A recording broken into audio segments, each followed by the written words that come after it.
15 October থেকে 56টি সেবার বিপরীতে গড়ে 41% বাড়িয়ে মাশুল নিচ্ছে চট্টগ্রাম বন্দর।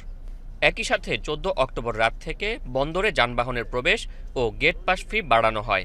আগে যেখানে ভারী যানবাহন, ট্রাক, কাভার্ড ভ্যান ও কন্টেইনার মুভারের প্রবেশ ফি ছিল 57 টাকা, সেটি 4 গুণ বাড়িয়ে ভ্যাটসহ করা হয়েছে 230 টাকা, যা অযৌক্তিক দাবি করে সব ধরনের পণ্য পরিবহন বন্ধ রেখেছে ট্রাক, কাভার্ড ভ্যান মালিক সমিতি সহ সব পরিবহন সংস্থা। এখানে ছিল 57 টাকা 50 পয়সা, এখানে এখন করছে 230 টাকা, যার কারণে আমাদের মালিকেরা গাড়ি চালাবে না।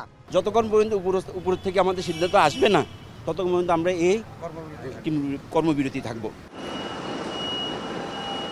এতে জাহাজ থেকে পণ্য ওঠানামা করলেও বন্দর থেকে আমদানি পণ্য ডেলিভারি এবং বেসরকারি কন্টেইনার ডিপো থেকে রপ্তানি পণ্য পরিবহন বন্ধ হয়ে গেছে। বন্দরের বাড়তি ট্যারিফের সাথে এই পরিবহন ধর্মঘটে আমদানি রপ্তানি বাণিজ্য অচলাবস্থার আশঙ্কা করছেন ব্যবসায়ীরা। দ্রুত এই সমস্যার সমাধান না হলে বড় সংকটে পড়বে দেশের অর্থনীতি।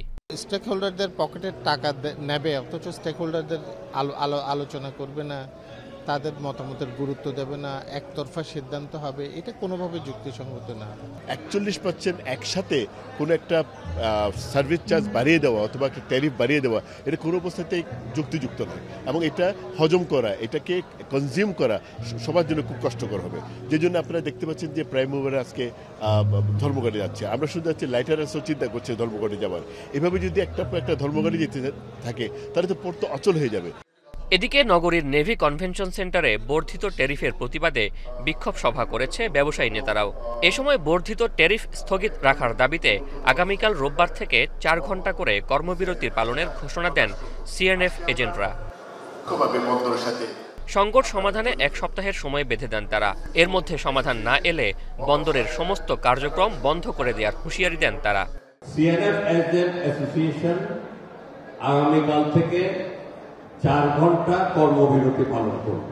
আবার সরকারকে আরেকটা স্মারকলিপি দেব, এগুলি জানিয়ে 1 সপ্তাহের মধ্যে যদি এটা সমাধান করা না হয় তাহলে চট্টগ্রাম বন্দর বন্ধ করে দেওয়া হবে। ব্যবসায়ীরা অভিযোগ করেন, ডলারের মূল্য বাড়ায় বন্দর এমনিতেই বাড়তি আয় করছে, তার উপর কেবল বিদেশি অপারেটরদের সুবিধা দিতে এই ট্যারিফ বৃদ্ধি সম্পূর্ণ অযৌক্তিক। এতে নিত্যপণ্যের দামের ওপরও প্রভাব পড়বে।